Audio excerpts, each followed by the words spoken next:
Hello hello hello hello. आवाज ठीक है भाई? जय हिंद दोस्तों, मैं नवीन शर्मा आप सभी का स्वागत करता हूं। आशा करता हूं आप सब एकदम अच्छे हैं, एकदम बेहतरीन हैं। एक बार सारे प्यारे दोस्त बताएंगे आप सब कैसे हैं। उम्मीद करूंगा एकदम बेहतरीन होंगे, एकदम शानदार होंगे। चिराज गुप्ता, उपेंद्र पाल, रविंद्र यादव, सालू चौहान, गोल्डी यादव, विकास बाबू, अलका शर्मा, राजमोहन साक्य, सारे प्यारे दोस्तों का बहुत स्वागत है। और दोस्त, हम लोग पढ़ रहे थे आपका विशेषण को। एक बार आप मुझे बता दें, विशेषण के कितने भेद मैंने आपको बताए थे? विशेषण के कितने भेद मैंने आपको बताए थे? मैंने मित्र आपसे पिछली कक्षा में कहा था विशेषण के कितने भेद होते हैं? आप कहेंगे भैया विशेषण के भेद होते हैं 4। जानते हैं ना जी कौन कौन से होते हैं? हाँ जी, जानते होंगे। चारों को हमने पढ़ना भी शुरू कर दिया था। पहली बात की थी मैंने किसकी? पहली बात हम पढ़ रहे थे संख्यावाचक विशेषण। क्या पढ़ रहे थे? संख्यावाचक विशेषण को हम लोग पढ़ रहे थे। अच्छा, संख्यावाचक विशेषण कितने प्रकार का मित्र मैंने आपको बताया था? आप कहेंगे भैया 2 प्रकार का आपने बताया था। कितने प्रकार का? 2 प्रकार का जी बताया था। 2 प्रकार का। कौन कौन से 2 प्रकार थे? निश्चित और अनिश्चित। ठीक है, क्या बोलोगे? निश्चित और अनिश्चित। 2 प्रकार का बताया था जी आपने, निश्चित और अनिश्चित। यानी कि आपका निश्चित संख्यावाचक था और अनिश्चित संख्यावाचक था। निश्चित संख्यावाचक में कौन सी संख्याएं बताई थी मैंने? जिनकी संख्या निश्चित होती है, जिनकी संख्या निश्चित होती है। और अनिश्चित में जब संख्या निश्चित ना हो, सैकड़ों लोग आ गए तो सैकड़ों में कितनी संख्या है बताना जरा? निश्चित नहीं है। इतनी बात हमने जानी थी। ठीक है, 2 प्रकार के। इसी बात को आगे बढ़ाते हैं। यहां तक की बात मैं आपको समझा रहा था, और भी समझेंगे फिर से। तो संख्यावाचक विशेषण के 2 भेद होते हैं। और याद रख लेना, निश्चित संख्यावाचक जो होता है इसके भी भेद होते हैं, यानी इसके भी प्रकार होते हैं। लिखेंगे निश्चित संख्यावाचक विशेषण के, निश्चित संख्यावाचक विशेषण को भी कई वर्गों में बांटा जा सकता है। कई वर्गों में बांटा जा सकता है। कैसे जी? यहां ध्यान देने की बात होगी और मैं फिर प्रश्न आपको इससे संबंधित कराऊंगा। पहले नोट्स बनाइए अच्छा सा, फिर वेरीफाई करेंगे, समझेंगे अच्छे से। तो बांटा जा सकता है, तो उसमें पहला होता है आपका क्रमबोधक। क्या होता है? क्रमबोधक। क्योंकि हम क्या पढ़ रहे हैं? निश्चित संख्यावाचक। क्या बोलोगे? क्रमबोधक निश्चित संख्यावाचक विशेषण कौन सा होगा? एक होगा हमारा क्रमबोधक। सिर्फ नाम क्रमबोधक याद रखिए आप, है ना। बाकी तो निश्चित संख्यावाचक को तो हम पढ़ ही रहे हैं। अच्छा, एक एक पंक्ति की जगह इसमें छोड़ते चलना आप। दूसरा मैं इसमें बोलूंगा आपसे आवृत्ति बोधक। नोट्स बनाते टाइम एक एक पंक्ति छोड़ते चले। आवृत्ति बोधक। ठीक है मित्र, एक पंक्ति फिर छोड़ेंगे। तीसरा होगा आपका समूह बोधक, या समुदाय कहें, समूह को हम समुदाय भी कह सकते हैं। समूह बोधक या समुदाय बोधक, इन सभी में एक एक पंक्ति छोड़ते हुए चलें, एक एक लाइन छोड़ते हुए नोट्स बनाए मित्र। चौथा होता है इसमें प्रत्येक बोधक। प्रत्येक बोधक, प्रत्येक बोधक निश्चित संख्यावाचक विशेषण। पांचवा होता है मित्र इसमें गणना बोधक। क्या होता है? गणना बोधक निश्चित संख्यावाचक विशेषण। ये मुख्य भेद हैं इसके। ये क्या है मित्र? इसके मुख्य भेद हैं। अनिश्चित संख्यावाचक की तो बात मैं आपको समझा ही चुका था। इसके भेद नहीं होते। जैसे मैं बोलूं चंद लोग इकट्ठा हो गए, कितने लोग? मुझे बताएं क्या संख्या निश्चित है? यस और नो। मैं आपसे बोलूं सैकड़ों लोग घर के बाहर आ गए, सैकड़ों लोग घर के बाहर आ गए, संख्या भाई साहब निश्चित है कि नहीं है? मैं बोलूं हजारों लोग घर के बाहर आ गए, कितने लोग हैं? हजार मत कहने लग जाना, हजारों हैं। हजारों, कितने हजारों हैं जी? निश्चित नहीं है। मैं आपसे कहूं बहुत लोग आ गए, बहुत लोग, क्या भाई साहब निश्चित है? बोलो यस और नो। 20 लोग आ गए, 20। अनेक लोग आ गए, अनेक लोग घर के बाहर, अनेक, संख्या निश्चित है क्या? आप कहेंगे नहीं जी।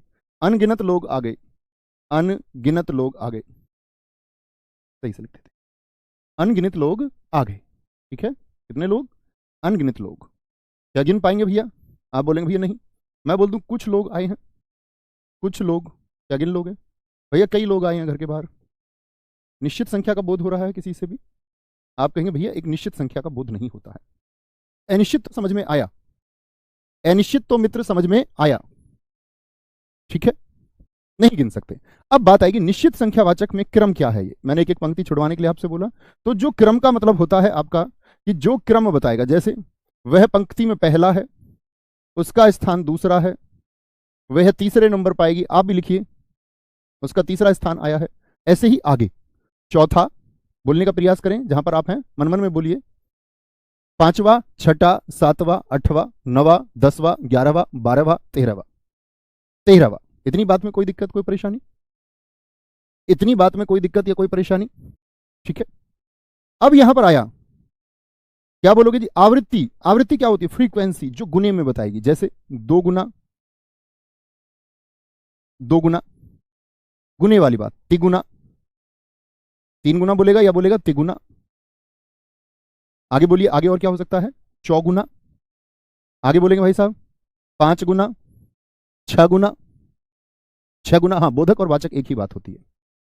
समूह बोधक, जो एक समूह का बोध कराए, मतलब एक ग्रुप का बोध कराए। तीनों महिलाएं एक साथ आ रही हैं, तीनों, चारों की चारों बात बना रही हैं, चारों, पांचों, पांचों आदि।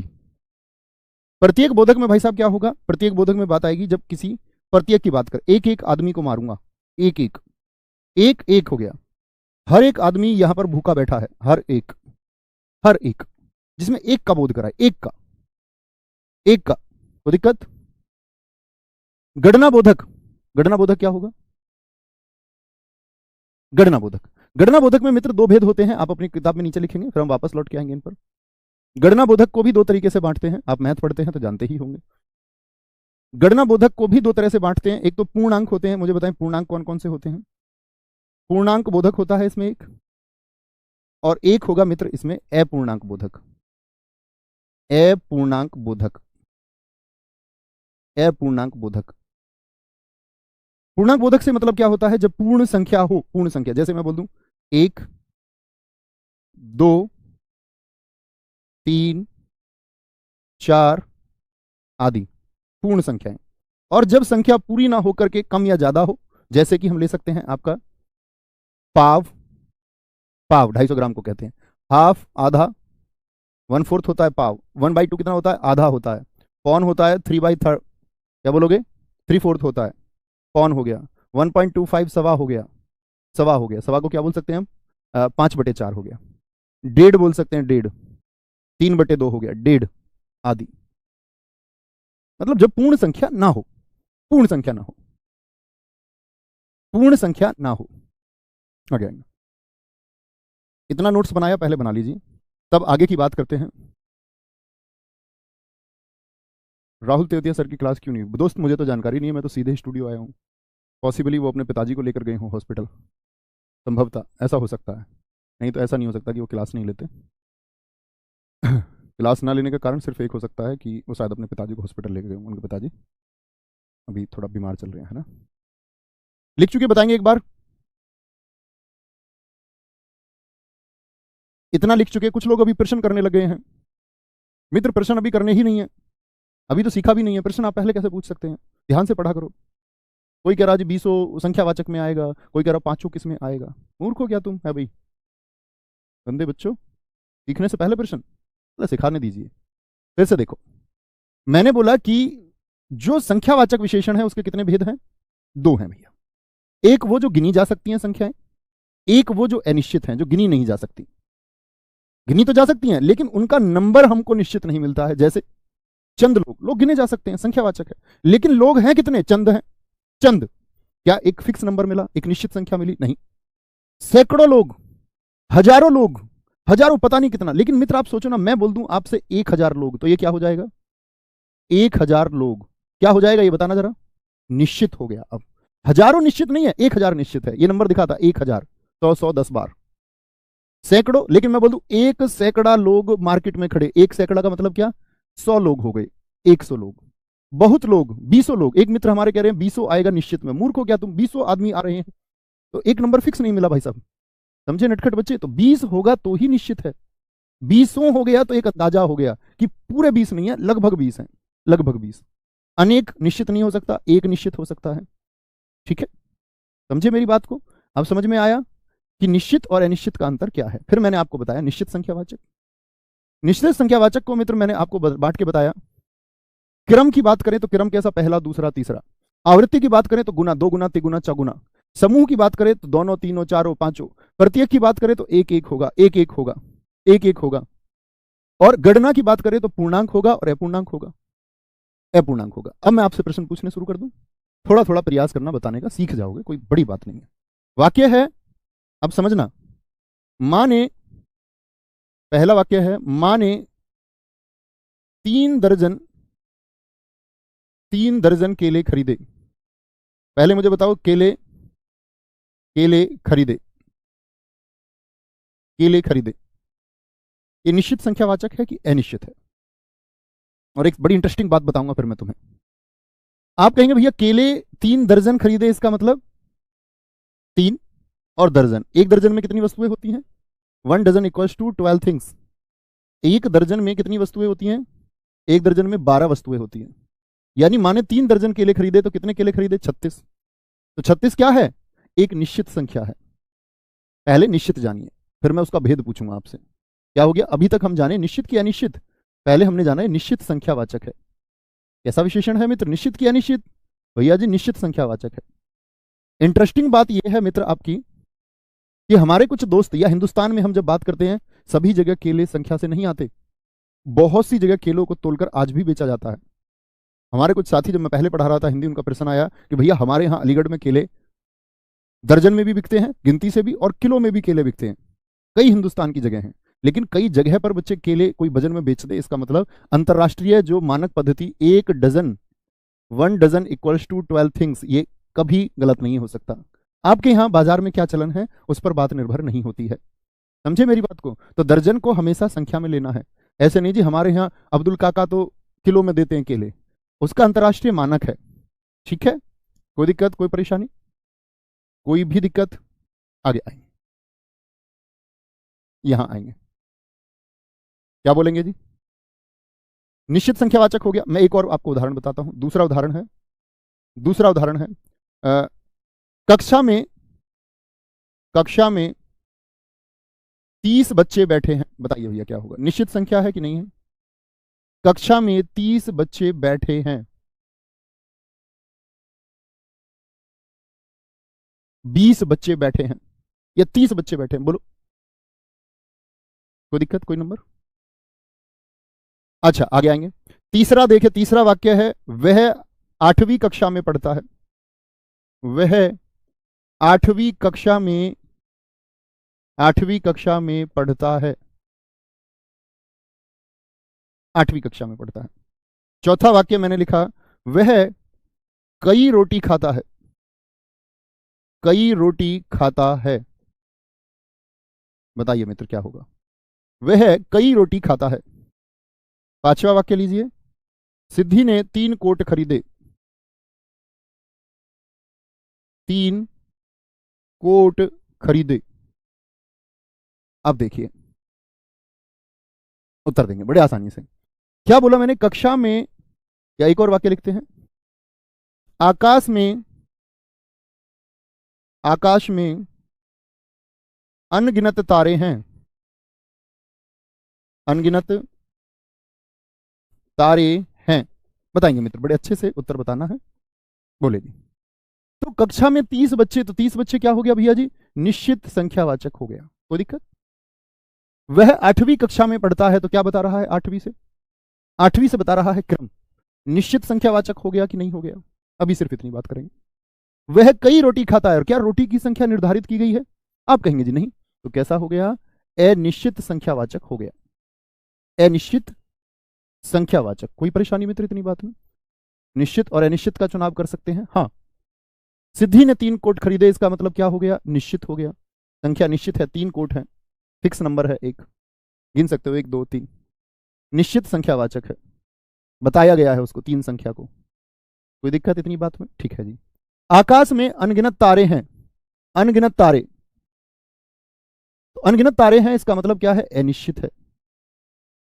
अनगिनत का मतलब अनिश्चित संख्यावाचक है, अनिश्चित संख्यावाचक,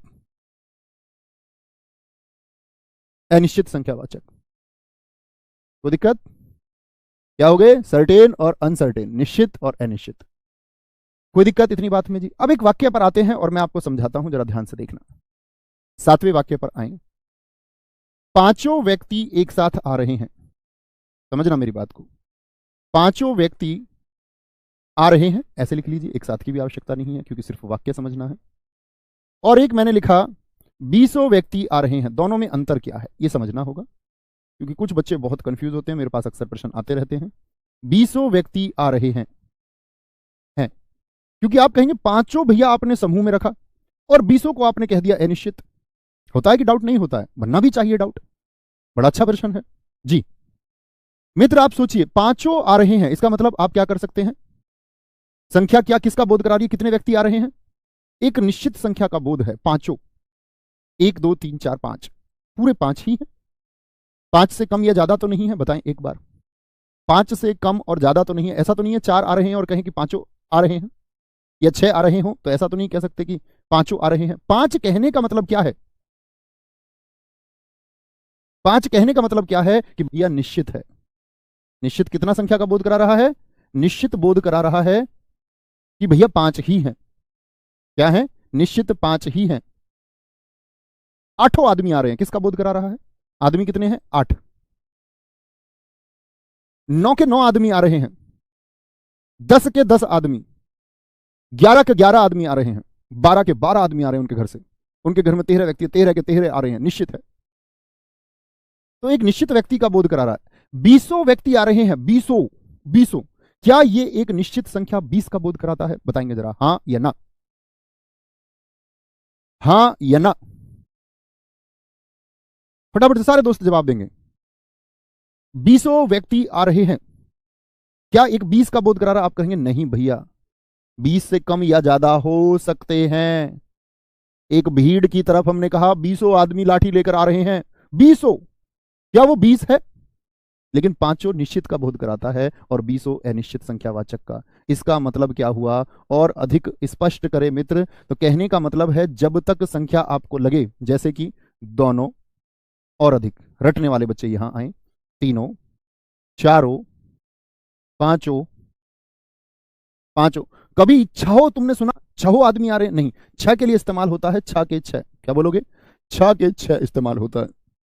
7 को साथ मारूंगा, एक साथ मारूंगा, सनी देओल का डायलॉग, 7, 8 को एक साथ मारूंगा, 8, ठीक है। कभी तुमने सुना 9, नहीं जी, 9 के 9 इस्तेमाल होता है, क्या होता है, 9 के 9, 9 के 9, ये अंकों को लिखना है। 10 इस्तेमाल होता है क्या, हाँ जी होता है। तो जब 7 की बात हमने की और मैं कह रहा हूं कि 10 आदमी आ रहे हैं, तो वह अनिश्चित की तरफ चला जाएगा। निश्चित कब होगा, जब अब इससे बड़े नंबर को लिखेगा, 11 के 11 आदमी आ रहे हैं, 20 के 20 आदमी चले आ रहे हैं, 20 के 20 आदमी, ये तो हमारी तरफ ही आ रहे हैं भाई, हमको पीटेंगे क्या, 20 के 20। लेकिन कभी भी 20 हुआ ये फिक्स नंबर नहीं है, अनिश्चित में जाएगा। 30 40 आदमी हमारी तरफ आ रहे हैं।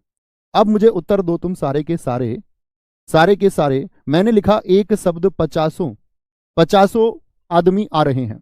अगर मैं 50 का निश्चित संख्यावाचक बनाना चाहूं तो क्या बनाऊंगा, 50 एक अनिश्चित है, 50 आदमी आ रहे हैं, 50 किताबें रखी हुई हैं, फिक्स नहीं है, 50 से कम भी है ज्यादा भी, लेकिन मैं 50 का मैं निश्चित संख्यावाचक बनाना चाहूं तो क्या बनाऊंगा, कब निश्चित हो सकता है ये सब, अभी तो ये अनिश्चित है मित्र।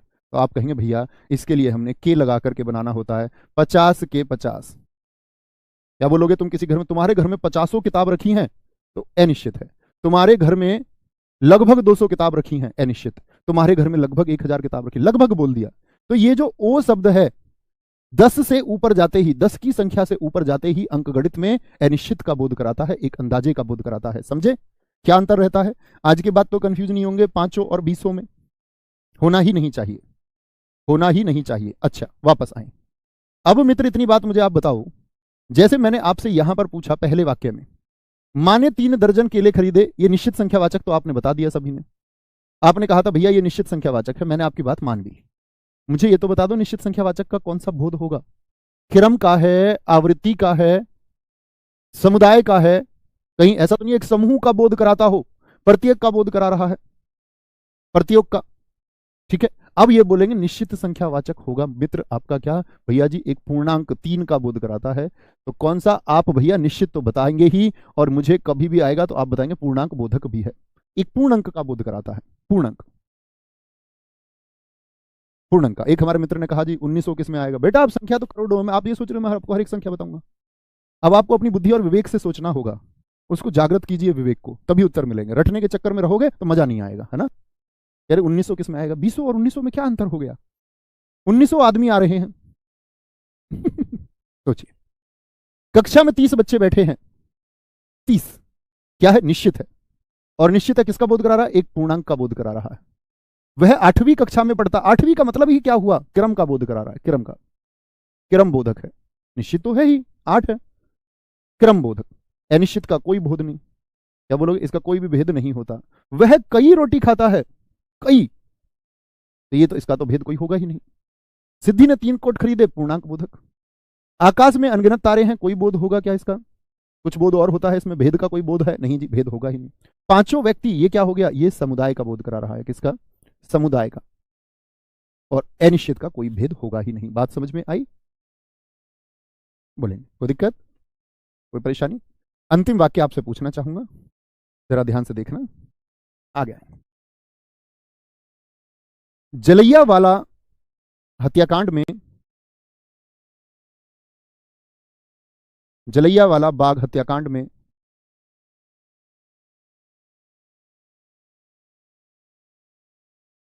हजारों लोग मारे गए, हजारों लोग मारे गए। मुझे बताएंगे कितने लोग हैं मारे गए?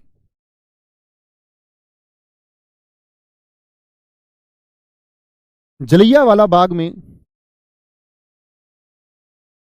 जलैया वाला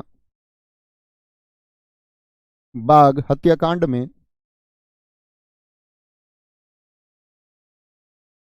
अंग्रेजी शासन की रिपोर्ट के अनुसार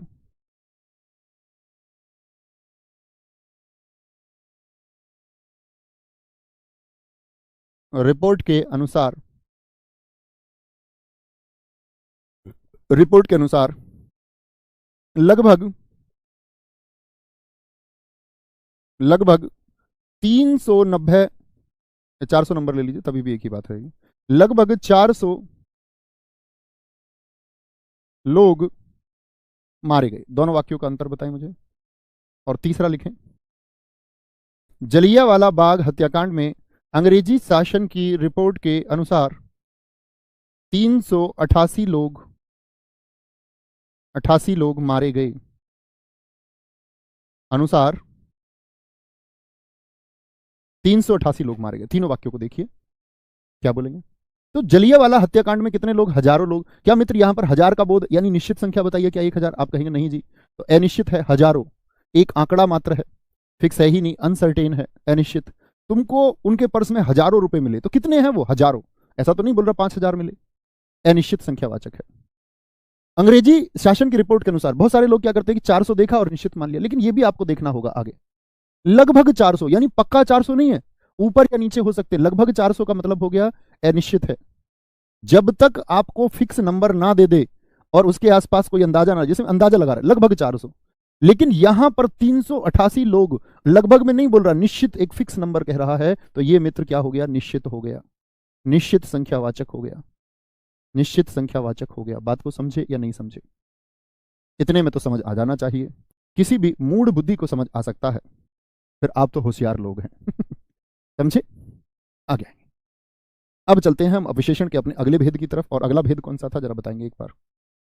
अगला भेद मित्र कौन सा था हमारा? एक बार सारे बोले।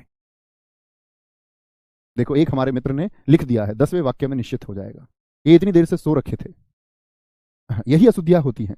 इसी वजह से जब हम जागृत नहीं होते सभी का सिलेक्शन नहीं हो पाता है। जागृत, विवेकी, विनम्र, जिज्ञासु और सीखने वाला बच्चा हमेशा सिलेक्शन की तरफ जाता है, क्योंकि हमको सीखना नहीं होता। जब हम पढ़ा रहे हैं क्रम से तब हमको 5 20 का अंतर, 9 10 का अंतर, कोई अपना दिमाग लगाना ही नहीं चाहता। उसको बस ये है कि मास्टर जी बोर्ड पे लिख दे सारी चीजें मेरी चलो क्या होंगे देखो जी। आदर्श सिंह कह रहे हैं नैमिष धाम में 40 लोग जा रहे हैं सर, ये क्या होगा? बेटा आपको ग्रेजुएशन किसने करा दी 40 लोग जा रहे हैं, आप स्वयं बताइए, पूरी कक्षा बता सकती है। 40 एक निश्चित संख्या ना हुई मित्र? जब 30 बच्चे कक्षा में बता दिए तो क्या आप ये पूछेंगे जी बाजार में 50 लोग खड़े हैं क्या होगा? भैया जी बस में 60 लोग बैठे हैं क्या होगा? हवाई जहाज में भैया जी 70 लोग बैठे हैं क्या होगा? पूछने का प्रश्न है मित्र, सही बताओ, तुम ही सोचो। नहीं है, क्या करो थोड़ा, है ना? आदर्श समझ रहे हैं या नहीं समझ रहे हो? और प्लीज रिक्वेस्ट है, पिछले बैच में मैंने अपना नंबर दे दिया था पर्सनल, लोग प्रश्नों को भेज रहे हैं मेरे पास फोटो भेज खींच खींच के, सैकड़ों प्रश्न आ जा रहे हैं रोज व्हाट्सएप पे। भाई साहब किसी एक का रिप्लाई नहीं कर सकता मैं, मेरी खुद, आप ये तो सोचो, अब किसी आदमी का अपना निजी जीवन भी होता होगा। सुबह मैं आ जाता हूँ स्टूडियो 8 बजे, इससे पहले 7:30 7:15 7 तक। मैं रात को घर जाऊंगा स्टूडियो में 9 बजे। और कह रहे हैं जी इस किताब में ये लिखा हुआ है, ये सफेद किताब है, ये पीली किताब है, नीली किताब है, हरी किताब है, उसमें गुलाबी किताब में ये लिखा हुआ है। मैंने आपको मूल नियम सिखा दिया, उसको अप्लाई कीजिए आप स्वयं। ठीक है, समझ रहे हैं मेरी बात? आगे आएंगे। ऐसे नहीं कि हर चीज को आप हर चीज को पूछने लग जाओ किसी से, ये गलत बात होती है। डाउट वो होता है जिसका सॉल्यूशन कहीं मिल ना रहा हो आपको। परिमाणवाचक विशेषण, डाउट उसको कहेंगे कि आप उलझ गए हैं और आप हल ही नहीं कर पा रहे हैं। ये कोई डाउट ना हुआ कि जी 50 लोग खड़े हैं तो क्या होगा, नहमिष धाम 40 लोग जा रहे हैं, ये कोई डाउट हुआ? आ गया, समझ गए? जिसके नहीं समझ में आया हो तो हे प्रभु हे जगन्नाथ मुझे माफ करना। कोई दिक्कत? सारे दोस्तों ने ठीक आंसर दिया है और पूर्ण बात उन्होंने बताई है जी। सर 40 संख्या में पूर्णांक बोधक है, पूर्णांक बोधक निश्चित संख्यावाचक है। बहुत शाबाश दोस्तों। ठीक है, आगे आएंगे। क्या बोलेंगे जी? परिमाणवाचक विशेषण किसका बोध कराता था, जरा बताओ, पहले मुझे ये बताओ किसका बोध कराता है भाई साहब? मापतोल का, यानी कि मेजरमेंट का बोध कराएगा, मापतोल का बोध कराता है। ठीक है मित्र, इतनी बात में कोई परेशानी? मापतोल का बोध कराता है। और जो परिमाणवाचक विशेषण है, उस परिमाणवाचक विशेषण के भी दो भेद होंगे, निश्चित और अनिश्चित। निश्चित और अनिश्चित। ठीक है, क्या बोलेंगे जी? निश्चित परिमाणवाचक, निश्चित का मतलब फिक्स हो गया, अब तुम्हारा दिमाग काम करना चाहिए। निश्चित परिमाणवाचक तो क्या बताएगा मित्र? आप ही बताओ। अब मुझे सारे अच्छे छात्रों से उम्मीद करूंगा आप ही बताओ कि क्या होगा निश्चित परिमाणवाचक, जो एक निश्चित संख्या की तरफ इशारा करेगा। एक निश्चित मापतोल की वस्तु का, मापतोल की वस्तु का बोध कराएगा। वस्तु का बोध यानी ज्ञान होता है, बोध का मतलब ज्ञान कराएगा। ठीक है, दूसरा कौन सा हो जाएगा मित्र? अनिश्चित। सोचिए अब निश्चित कौन सी चीजें हो सकती हैं जो और मापतोल की हो, सोचना अब कोशिश कीजिए। दूसरा होगा अनिश्चित परिमाणवाचक, क्योंकि जब तक आप प्रयास नहीं करेंगे और सिर्फ रटने के प्रयास में कोई भी बच्चा रहेगा, वो सिलेक्शन में कन्वर्ट कर ही नहीं पाएगा अपनी तैयारी को। आपको सोचना होगा, अपनी बौद्धिक जो सीमाएं हैं उनको आपको विस्तारित करना होगा। सोचिए थोड़ा, अनिश्चित परिमाणवाचक। और ऐसा नहीं है कि अब तक तो आप बिल्कुल पढ़ाई नहीं करते थे, गिर मर के कोरोना वगैरह में इधर उधर पढ़ पढ़ा के ग्रेजुएट हो गए, सपना देख लिया दरोगा का। सपना देखना अच्छी बात है, बहुत औसत छात्रों ने यूपीएससी तक की परीक्षा पास की है इस देश में, बहुत उदाहरण है। फेलियर लोगों तक ने पास की है, आप पास कर सकते हैं नो डाउट, लेकिन अथक परिश्रम करना होगा। ऐसा नहीं जी कि रट के बन जाऊंगा, रट के नहीं बन पाओगे, सीख के बन पाओगे। क्या बोलेंगे जी? अनिश्चित परिमाणवाचक क्या होगा? क्या होता है? जो एक अनिश्चित मापतोल का बोध कराएगा। किसका? अनिश्चित भी होनी चाहिए और संख्या नहीं है, वो मापतोल है। अनिश्चित मापतोल का बोध कराता है। ठीक है भाई साहब, मापतोल का बोध कराएगा। ठीक है, देखते हैं मापतोल वाली चीजें। जैसे रविंद्र यादव जी ने लिखा है बहुत अच्छा, 5 किलो आलू। जब आप बाजार से 5 किलो आलू लाएंगे तो गिनकर लाएंगे या तुलवा करके लाएंगे? और तुलवा करके भी क्या हो गया, परिमाण बता दिया कितने किलो है, 5 किलो। 5 किलो आलू। रविंद्र भाई आपने बहुत अच्छा सोचा। ये आलू गिन के नहीं लाते हैं, वो तोल के ही आते हैं। अब ये बात अलग है, आप अपने दुकान पे गए, बोले 2 आलू दे दो, कितने रुपए के हो गए, वो बात अलग है। अंतरराष्ट्रीय मानक क्या है? मापतोल का है। एक हमारे मित्र ने कहा 2 किलो सेब। आदर्श जी आपने बिल्कुल ठीक लिखा है, 2 किलो सेब। तो दिक्कत? 5 लीटर दूध नापा जा सकता है, दूध को नहीं जा सकता? क्या बोलोगे भैया, दूध की बिल्कुल मापतोल हो सकती है। ठीक है, 5 लीटर दूध हो गया। या मैं बोल दूं आपका कुछ भी, 200 ग्राम पनीर, मापतोल हो गई नहीं हो गई? बिल्कुल हो जाएगी जी, निश्चित हो गया। कितना है? पनीर 200 ग्राम है। बहुत बढ़िया। तुषार की लंबाई 6 फीट है। फुट नहीं बोलते मित्र, फुट एक वचन है। जब तक एक बोलो तो फुट बोलो, 1 फुट अकेला, लेकिन जैसे ही 2 हो जाए तो बहुवचन हो गया, फिर फीट बोलना है। हम लोग बहुत कहते हैं 6 फुट का लड़का है, गलत वाक्य है, 6 फीट का लड़का है। फीट क्या बोलोगे? 6 फीट। 6 फीट निश्चित संख्या है, फीट को मापा जा सकता है या नहीं? ठीक है, अब ऐसे मूर्ख तो नहीं होंगे जो ये पूछे जी 2 किलो चीनी किस में जाएगी, 250 ग्राम अदरक किस में जाएगी? ये सोचना होगा। समझ गए? तो दिक्कत, बात समझ में आई? तोलेगा क्या? अब चाहे 5 ग्राम हो, चाहे 5 ग्राम हो। अच्छा, 2 किलो सेब था, मैं कह दूं आपसे 2 किलो सेब है, 5 लीटर दूध है, मैं आपसे बोलूं थोड़ा, सॉरी ये वाला पेन लेते हैं, मैं आपसे कहूं थोड़ा दूध ले आना, तो दूध को गिन के लाओगे या माप तोल के लाओगे? थोड़ा दूध ले आना, थोड़ा दूध ले आना। तो आप कहेंगे दूध का क्या होगा? माप तोल होगी। कितना दूध है? 4 लीटर है, 2 लीटर है, 1 लीटर है, भैया कुछ बताया गया है? थोड़ा, यानी अनिश्चित है, अनिश्चित है। जैसे मैं बोल दूं 2 लीटर पानी तो निश्चित हो गया, लेकिन मैं कह दूं बोतल में कुछ पानी है, पानी को गिन सकते हो क्या आप? क्या आप पानी को गिन सकते हो? पानी को, पानी के पैकेट की बात नहीं कर रहा हूं, पानी की बात कर रहा हूं। मैं तुमसे बोलूं 4 पानी के पैकेट ले आना, वो तो गिनती से आ जाएगा, वो तो संख्या से आ जाएगा। मैं बात कर रहा हूं सिर्फ पानी की, तो कितना पानी है? 2 लीटर, 1 लीटर या कुछ है? क्या बोलोगे? भैया निश्चित नहीं है, निश्चित नहीं है। क्या निश्चित है मित्र? बोलेंगे एक बार। आप बोलेंगे भैया जी निश्चित नहीं है। अच्छा, मैं आपसे बोलूं बाजार से 5 मीटर कपड़ा ले आना, आप उसको दुकान पे जाओगे, कटवा के ले आओगे फिक्स 5 मीटर, माप तोल निश्चित हुई कि नहीं हुई? मैं पूछूं आपसे कुछ मीटर कपड़ा ले आना, कुछ मीटर निश्चित है क्या?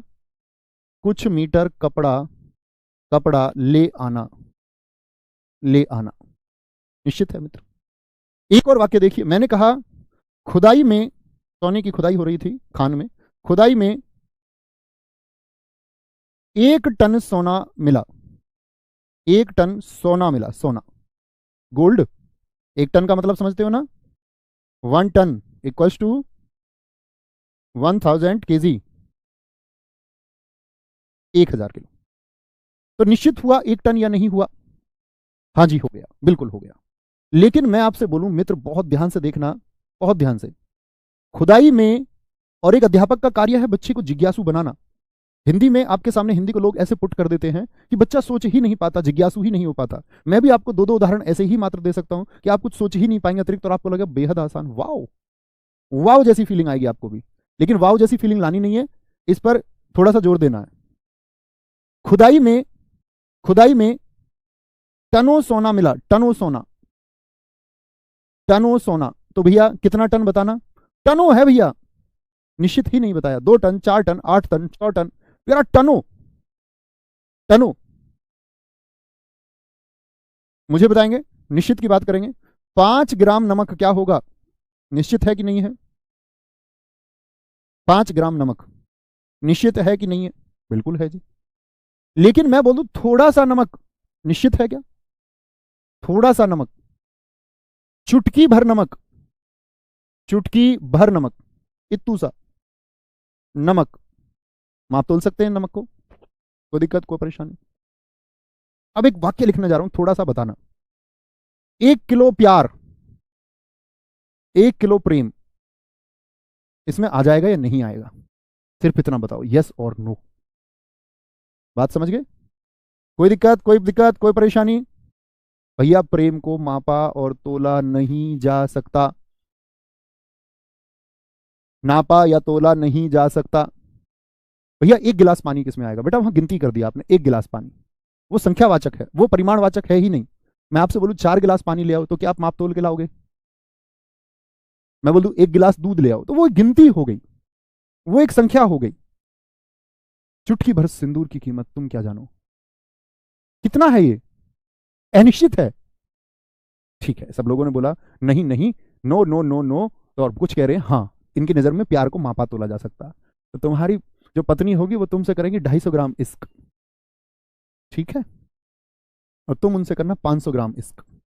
अरे प्यार को माप तोल सकते, तुम्हारे अंकल जी ने बनाई थी इसकी तराजू है भाई। बोलो आगे आए। सार्वनामिक विशेषण तीसरा कौन सा है? तीसरा सार्वनामिक विशेषण है। सार्वनामिक विशेषण समझ में आया? कौन सी चीजें मापी और तोली जा सकती हैं और कौन सी चीजें मापी और तोली नहीं जा सकती हैं। अब देखो तुम्हारे दिमाग पर जोड़ दूं, अब तुम हर चीज को सोचना।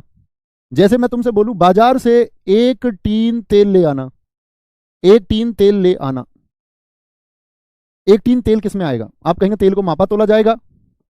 भाई साहब जब कोई भी चीज फिक्स हो जाती है उसकी माप तोल आप कभी गए कराने टीन में? इतने लीटर तेल होता है कि नहीं होता? अच्छा सुनो, एक घी का पैकेट ले आना, आप दुकान पे जाके क्या बोलते हो? हालांकि ऐसे कभी परीक्षा में प्रश्न पूछे नहीं जाते, लेकिन पूछ लिया तो उच्च न्यायालय पहुंच जाएंगे नंबर दिलाने के लिए। एक घी का पैकेट, आप क्या कहोगे जाके, भैया एक घी का पैकेट दे दो। वो बोले कितने का? आपने कहा 1 किलो का। आप उसकी मेजरमेंट करा के आते हो, सीसी बताओ जो पैकेट होता है। जैसे एक रिफाइंड होता है, रिफाइंड 1 लीटर का आता है ये। आपने कभी इसको तोल के देखा था?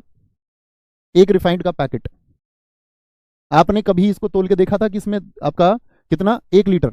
1 लीटर का मतलब होता है लगभग आपका, अगर हम बात करें 970 से, वो थिकनेस के ऊपर डिपेंड करता है लिक्विड की, 970 से 980 ग्राम के आसपास होता है।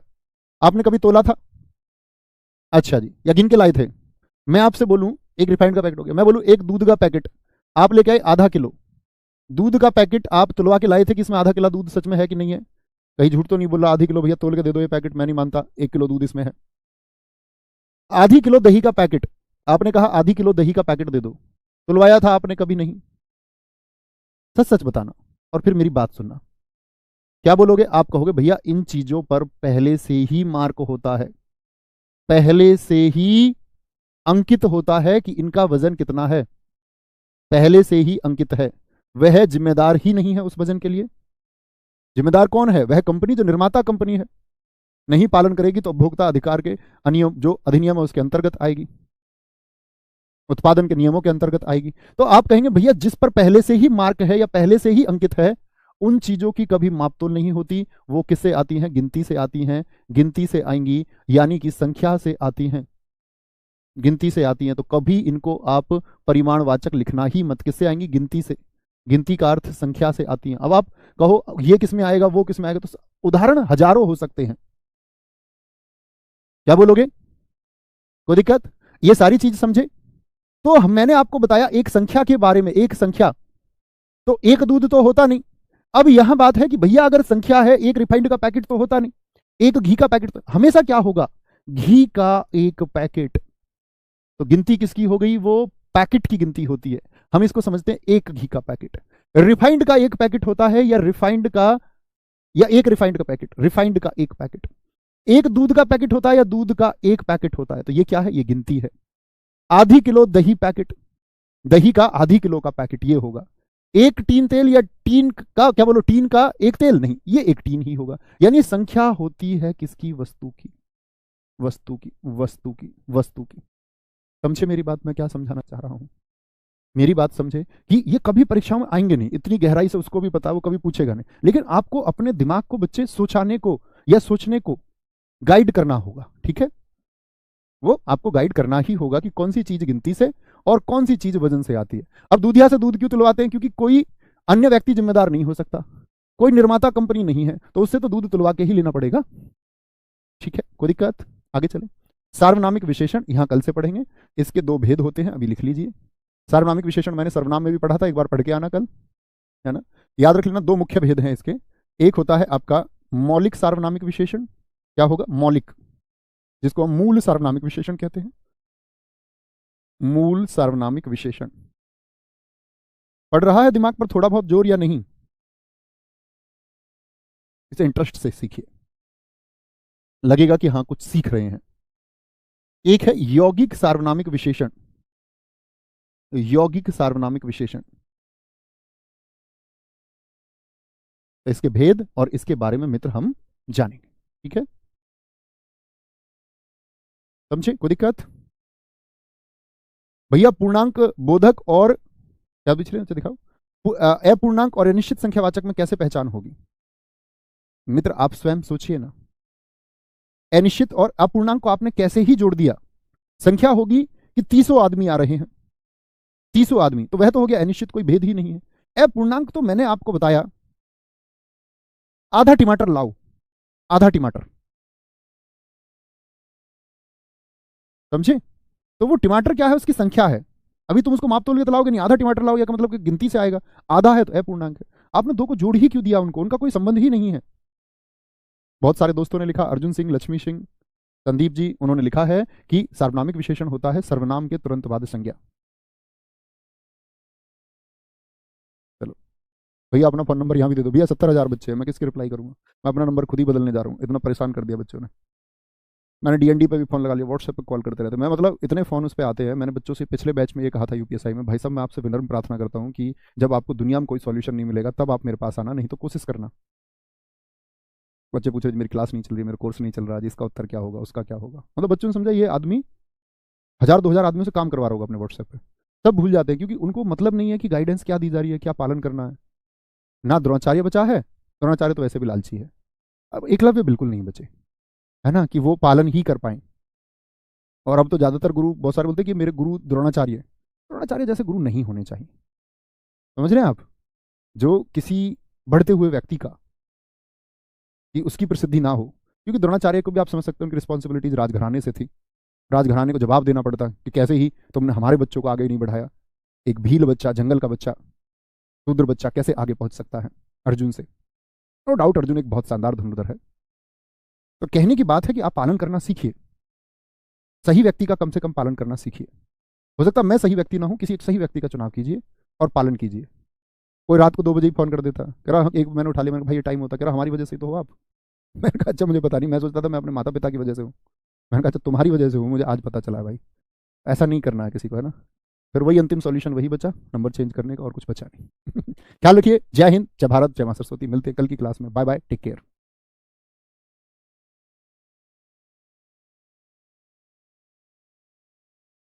कर लिया साउंड चेक, ठीक है।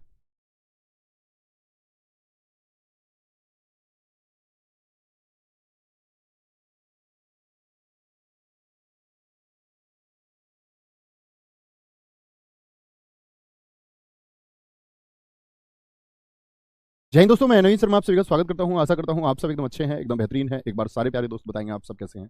उम्मीद करूंगा एकदम बेहतरीन होंगे, एकदम शानदार होंगे। सालू चौहान, मनीष कुमार पांडे, मोहम्मद शोएब, पूजा सिंह, आरती सिंह, सुनील गौतम, आकांक्षा तिवारी, यशवंत भारती, अभिषेक द्विवेदी, हिमांशु यादव, शुभाना, ब्रजेश कुमार, आंचल कुशवाहा, सारे प्यारे दोस्तों का बहुत स्वागत है। हम लोग पढ़ रहे थे विशेषण को। अभी तक मैं आपको दो विशेषण के बारे में समझा चुका कि विशेषण होता क्या है। विशेषण के भेद हमने जाने। एक हमने जाना था मित्र आपका किसके बारे में, एक हमने जाना था आपका संख्यावाचक विशेषण के बारे में। संख्यावाचक में मित्र हमने क्या जाना था कि जहां गिनती की जा सकती है। फिर परिमाणवाचक, जिसमें परिमाण यानी कि मापतोल की बात होती है। आज हम तीसरे को पिछली ही क्लास में शुरू भी कर चुके थे। तीसरे सर्वनाम का क्या नाम था, सार्वनामिक विशेषण। सार्वनामिक विशेषण, सार्वनामिक विशेषण हमने सर्वनाम में भी पढ़ा था ना, क्या आप लोगों को याद है। आप कहेंगे हाँ। सार्वनामिक विशेषण, इसके मैंने आपको बताया कि हम लोगों को दो भेद जानने हैं। दोनों भेदों के नाम हैं इसके। एक तो बनेगा आपका मौलिक सार्वनामिक विशेषण। कैसा सार्वनामिक, मौलिक सार्वनामिक विशेषण।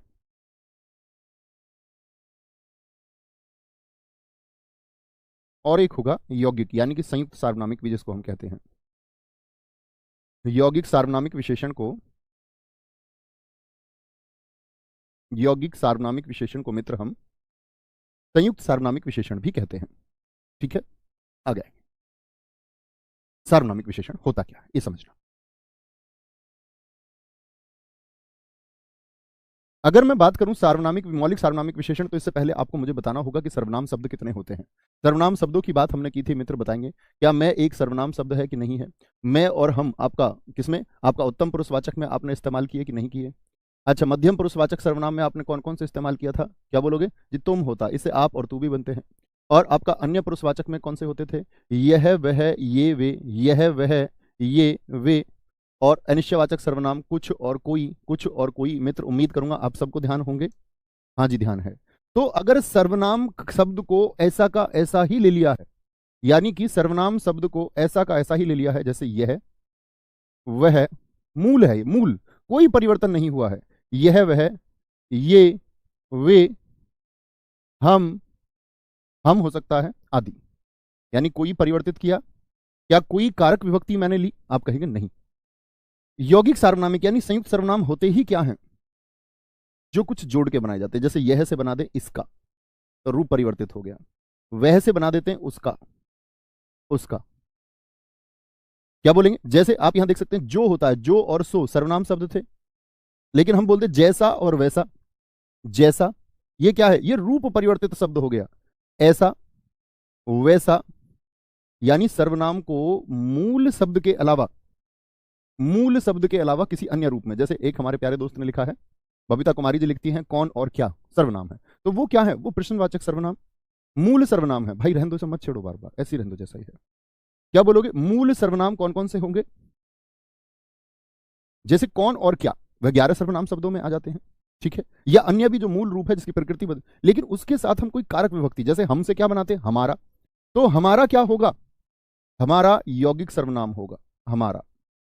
जैसे तुम तो हो गया मूल सर्वनाम, तुम तो हो गया मूल सर्वनाम, लेकिन तुमसे मैं अन्य कोई भी शब्द बनाऊं तुम्हारा, तो भाई साहब क्या होगा, यौगिक सार्वनामिक विशेषण होगा।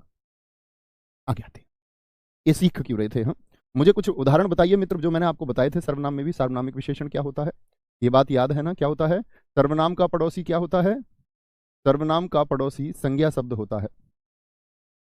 यदि सर्वनाम शब्द के बाद में तुरंत संज्ञा शब्द आता है, पड़ोसी क्या होगा, संज्ञा शब्द, संज्ञा शब्द। यही परिभाषा मैंने सर्वनाम में आपको बताई थी मित्र, वही यहां भी रहेगी। देखना, कुछ वाक्य लिख के दिखाइए मुझे, उदाहरण के लिए हम सीखते हैं, और मुझे बताना अब ध्यान से, मैं आपसे पूछूंगा कुछ प्रश्न। जैसे मैंने बोला, यह एक सर्वनाम है, बैग एक संज्ञा शब्द है, यह बैग मेरा है, ऐसे मैंने बोल दी, तो यह क्या है मित्र, सर्वनाम होगा, सर्वनाम होता है, और बैग क्या होगा, ये एक संज्ञा शब्द है।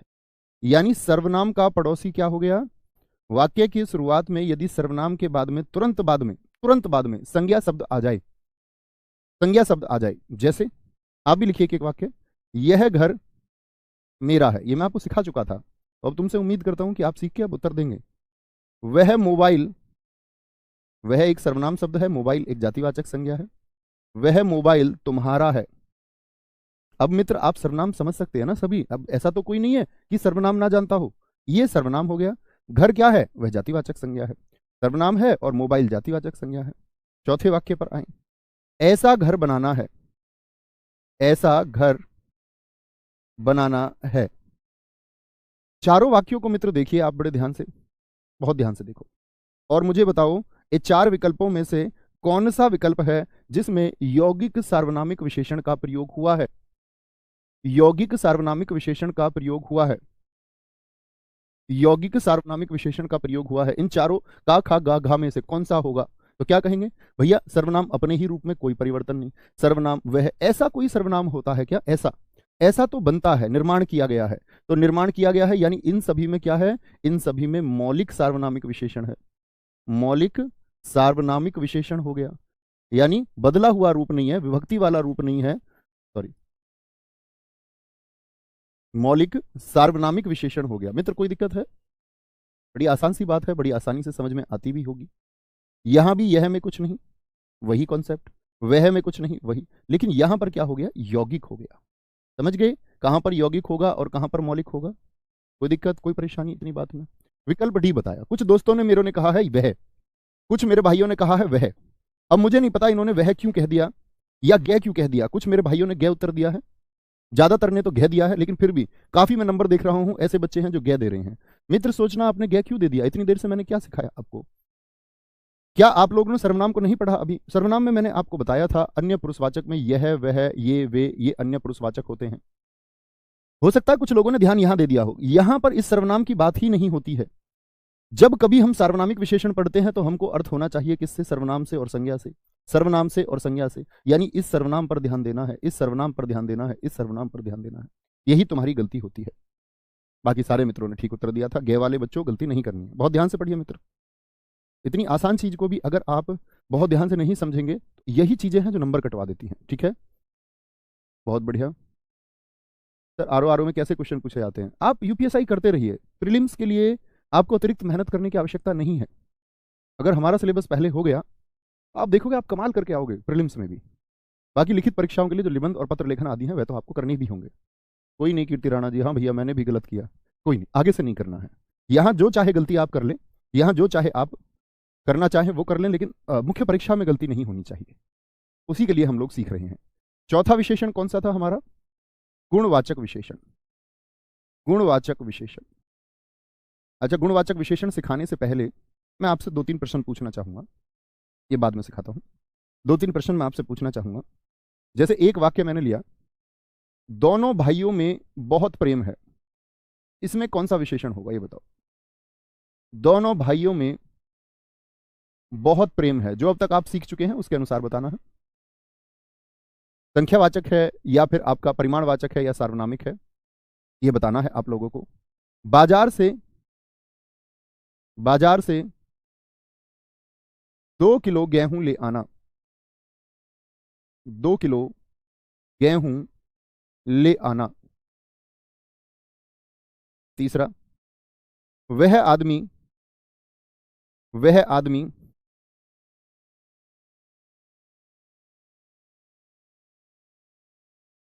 व्यवहार में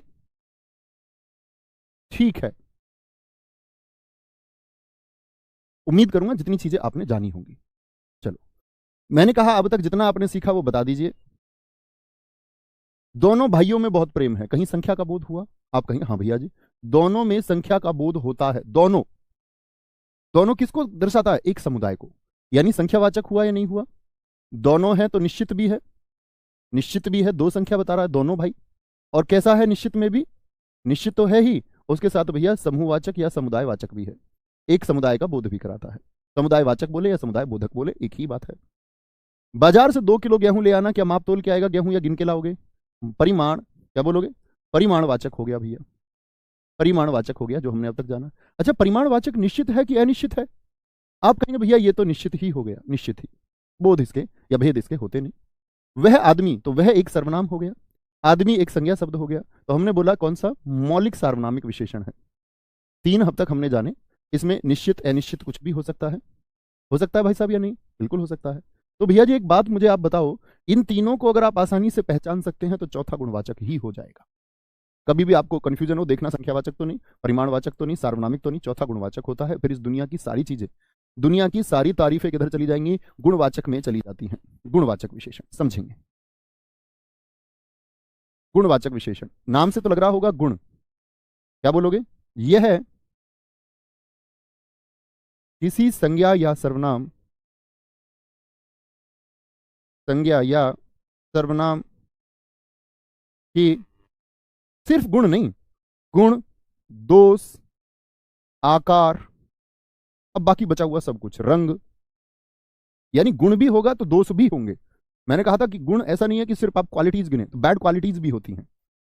सर्वनाम के गुण, दोष हो सकता है, कोई गुड बैड क्वालिटीज हो सकती है, साइज हो सकता है, कोई रंग हो सकता है, रंग, कोई टेस्ट हो सकता है, स्वाद, कोई दशा हो सकती है, दशा, जैसे कि आपके जीवन में भी आएंगी दशा। स्पर्श, कोई टच हो सकता है, जैसे किसी चीज को आप टच करके बोले तो खुरदरा है, सॉफ्ट है, बोलते ना ऐसे। संज्ञा संबंधी, संज्ञा संबंधी स्थान, आदि का वर्णन करता है, आदि का वर्णन करता है। ठीक है, कैसे? इन सबको हमको समझना है। समझना मित्र, पहली बात मैंने आपसे की कि कोई गुण है वो भी विशेषण है। तो जैसे गुण की बात करें तो व्यक्ति के अंदर क्या क्या गुण हो सकते हैं? वह एक अच्छा आदमी है। अच्छा, एक वाक्य लिखा मिला, वह एक अच्छा आदमी है।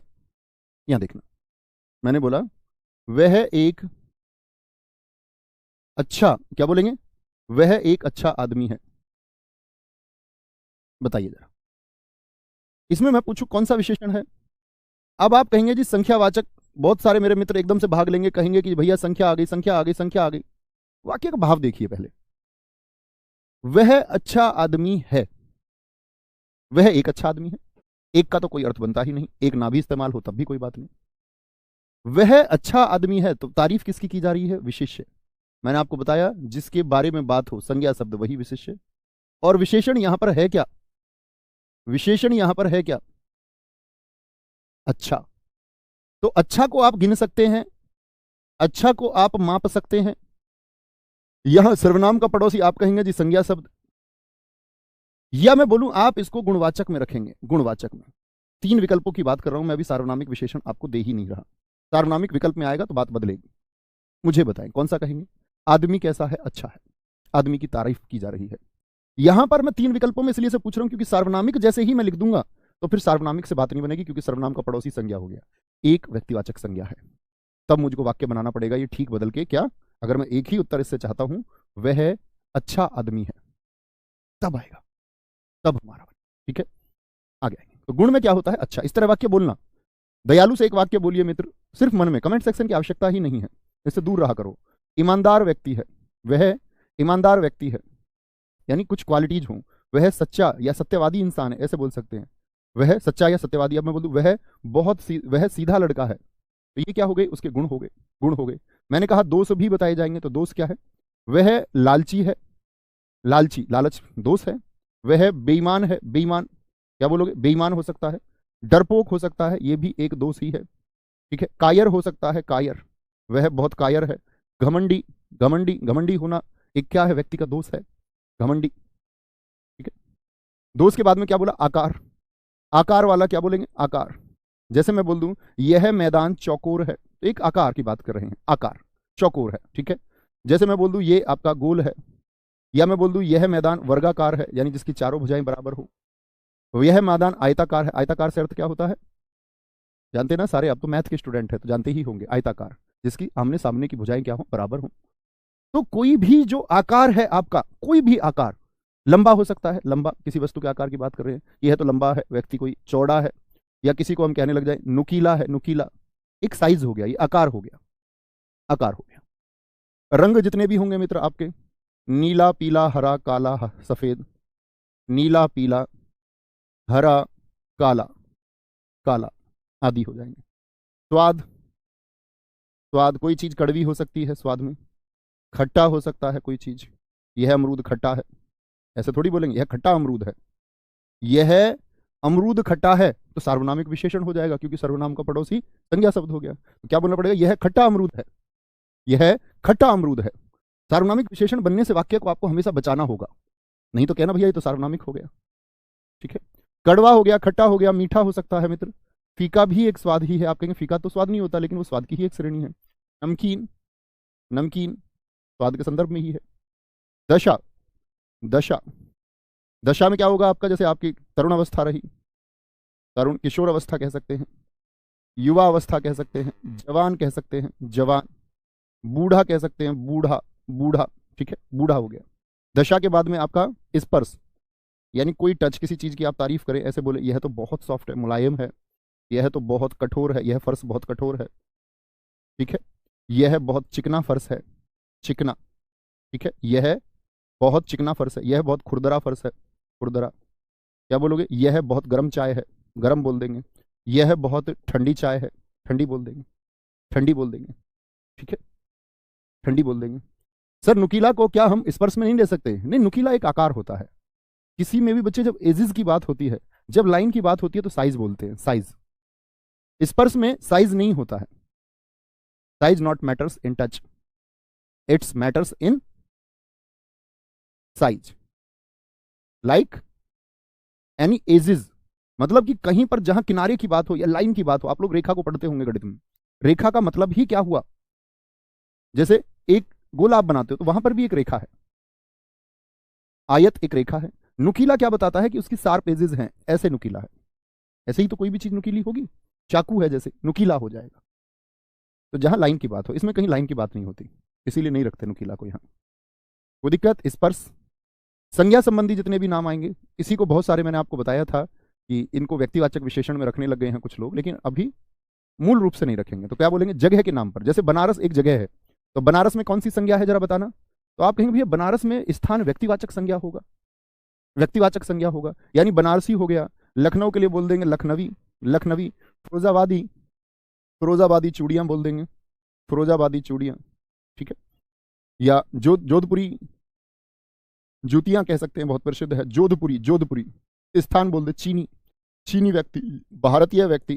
तो चीन और भारत क्या है, व्यक्तिवाचक संज्ञा से बनती हैं, व्यक्तिवाचक संज्ञा से बनने वाली हैं, ठीक है। फिरोजाबादी हो गया, और क्या हो सकते हैं इसमें, अन्य, कुछ भी सोच ले, अन्य हो गए, कोई दिक्कत कोई परेशानी। तो क्या बोलिए हमने, गुण, दोष, आकार, रंग, स्वाद, दशा, स्पर्श, स्पर्श के बाद में संज्ञा शब्द आगे। हाँ, और ले लीजिए अन्य बहुत सारे, जो सब कुछ इसी में आएगा। जैसे कि हम लोग समय की बात भूल गए, इसमें काल क्या आएगा, अरे चल जा भैया, लो बोर्ड भी नहीं चल रहा है बोलेंगे आगे, क्या बोलेंगे जी, एक आएगा आपका इसमें समय, समय, जैसे कि दैनिक अखबार, साप्ताहिक अखबार, मासिक पत्रिका। दैनिक, साप्ताहिक, मासिक, मासिक, और अन्य जो कुछ भी है उन तीनों को छोड़ करके, मासिक, वार्षिक हो सकता है, वार्षिक। प्राचीन कह सकते हैं, आधुनिक कह सकते हैं, इस समय को दर्शा रहा है। प्राचीन समय, आधुनिक समय, आधुनिक आदि, आधुनिक आदि। कुछ भी जो उन तीन में नहीं आएगा, जो उन तीन में नहीं आएगा। सर जी बनारसी तो भाव को बताता है। बेटा तुम्हारे घर बताता होगा भाव को, बनारसी बनारसी भाव कैसे हो जाएगा? आपने मतलब संज्ञा को नहीं सीखा फिर अच्छे से। व्यक्ति, वस्तु या स्थान के नाम को संज्ञा कहते हैं, और जो दुनिया में अकेला, तो बनारस अकेला है। तो बनारस कैसी संज्ञा? व्यक्तिवाचक संज्ञा। व्यक्तिवाचक संज्ञा से जो विशेषण बनते हैं उनको हम कहते हैं संज्ञा संबंधी विशेषण। चैप्टर शुरू करने से पहले बताया था, आज आधुनिक हिंदी में विशेषण को 5 कहने लगे हैं बहुत सारे लोग। तो वो कौन सा बोलते हैं? संख्यावाचक, परिमाणवाचक, सार्वनामिक विशेषण, गुणवाचक विशेषण। 5वां कहते हैं व्यक्तिवाचक विशेषण, जो भी मान्य नहीं है, आपकी परीक्षा के लिए नहीं लिखना है आपको। क्या बोलोगे जी? आप कहेंगे कि भैया यानी कि जो संज्ञा से बन रहा है व्यक्तिवाचक संज्ञा से, तो बनारस व्यक्तिवाचक संज्ञा, इसमें भाव कहां से आ गया मित्र? बोलो जरा, समझ गए भाई बात को? सर जी आप अंग्रेजी ना बोलिए, आप हिंदी ही बोलिए।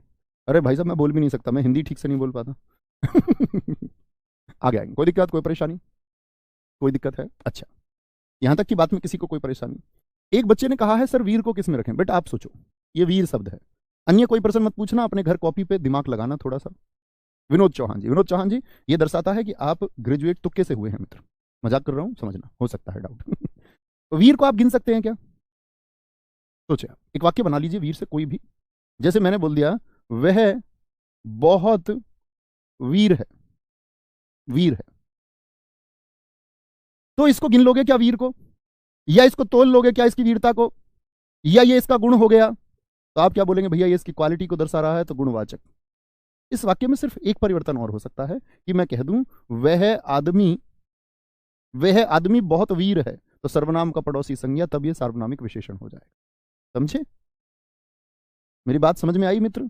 अब कुछ मेरे साथी ये कहने लग जाएं जी बनारसी तो इसमें आ गया, बनारसी तो इसमें आ गया, अब जी वो इटालियन साड़ी किस में आएगा? वो एक मूर्खता हुई, क्योंकि बात तो एक ही हुई। बहुत बढ़िया, वीर में गुणवाचक संज्ञा होगी, बहुत शानदार। तो इस तरह से हम सोचना नहीं चाहते।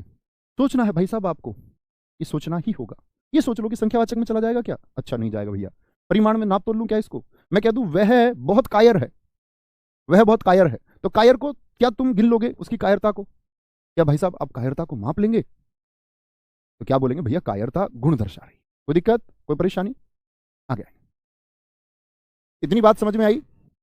इतनी बात समझ में आई? जैसे मैं एक वाक्य लिख रहा हूं, वह ईमानदार व्यक्ति है। अब बस थोड़ा सा सेंस लगाना, वह ईमानदार व्यक्ति है, इसको आप गुणवाचक में क्यों रखेंगे ये बता दो मुझे। वाई? क्योंकि ईमानदार होना व्यक्ति का गुण हो गया। दूसरी बात ये भी सोचो, दूसरा पक्ष की, इसको गिन नहीं सकते आप ईमानदारी को। क्या गिनती कर लोगे बताओ जरा? ईमानदारी को आप गिन लेंगे क्या? नहीं जी। क्या भाई साहब आप ईमानदारी को माप तोल लेंगे? क्या परिमाणवाचक में आप रख लेंगे? बोलो, क्या सर्वनाम का पड़ोसी संज्ञा है? नहीं जी। तो बचता क्या है? बचाना भी है मित्र। प्रत्यय हम अभी पढ़ेंगे, है ना? जब उपसर्ग प्रत्यय पढ़ेंगे तब जानेंगे भाई साहब। सर जी इतिहास कब से पढ़ाएंगे? पहले हिंदी पढ़ लीजिए, इतिहास इतिहास के स्थान पर चल जाएगा, है ना? काहे नहीं पढ़ते हो रहे? तुम्हारा दुख कब खत्म होगा? सपना यदुवंशी, बहुत सारा प्यार बहन।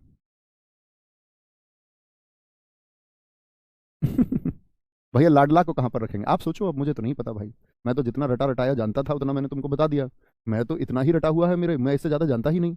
अब आप सोच लो लाडला किस में आएगा? क्या लाडले को गिन लोगे? लाडला की गिनती कर लोगे? आप कहोगे हाँ हमारे घर में एक लाडला बच्चा, मैं गिन लूंगा। ये तो मूर्खता हुई ना। मैं कह रहा हूं बच्चे को गिनती की बात नहीं कर रहे, लाडला को गिन लोगे क्या?